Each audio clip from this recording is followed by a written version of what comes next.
உண்மையிலே விஜய் ப்ரோ எனக்கு ஒரு எதிரியும் இல்லை. ப்ரோவை பற்றி நான் விமர்சனம் பண்ணுங்கிற என்ன நோக்கமும் இல்லை. அம்பேத்கர் சொல்கிற மாதிரி ஐடென்டிஃபை த எனிமிங்கிறதுல தெளிவாக இருக்கக்கூடியவன் நான். எடப்பாடி பழனிசாமியை புல் டவுன் பண்ணணும், அவர் நாளைக்கு மோடி ஏமாத்திடக்கூடாதுங்கிற லெவலில் தான் என்னோட பணிகளையும் அரசியலையும் செய்துட்ருக்கிறேன். தேவையில்லாமல் விஜய் ப்ரோ தூண்டுதலில் இன்னும் தான் நான் கணக்கிட வேண்டியது இருக்கும்.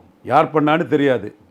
அவர் சம்பளம் கொடுக்க ஒரு ஆள் பண்ணார்னா அவர் கட்டுப்படுத்தலைன்னா அவரே அதை விரும்புகிறாரு, ரசிக்கிறான்னு தான் அர்த்தம். அப்போ அவர் தான் அதுக்கு குற்றவாளி. கிங் பின் சினிமாவில் சொல்லுவீங்களா, boss, leader, villain, main villain விஜய்னு தான் நான் சொல்ல வேண்டியது இருக்கும்.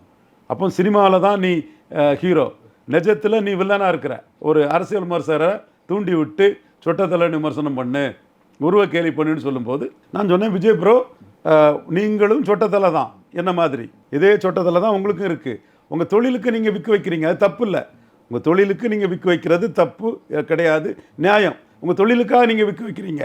நீங்கள் சொட்டத்தலையாக இருந்துக்கிட்டு தொழிலுக்காக வைக்கிற நீங்கள் என்ன சொட்டத்தலைன்னு தூண்டி விட்டு உருவ கேலி பண்ணுன்னு நீங்கள் பணம் கொடுத்த ஆட்களை வச்சு பண்ணும்போது நானும் உங்களை அதை சொல்ல வேண்டியிருக்கும் ப்ரோன்னு தான் சொன்னேன். இப்போ சொட்டத்தலைங்கிறது இயல்பான ஒன்று தான். முடி கொட்டினா எல்லாருக்கும் சொட்டத்தலை தான், எல்லார் வீட்லேயும் தான் சொட்டத்தலை ஆட்கள் இருப்பாங்க. அது ஒரு பெரிய மேட்டரே கிடையாது.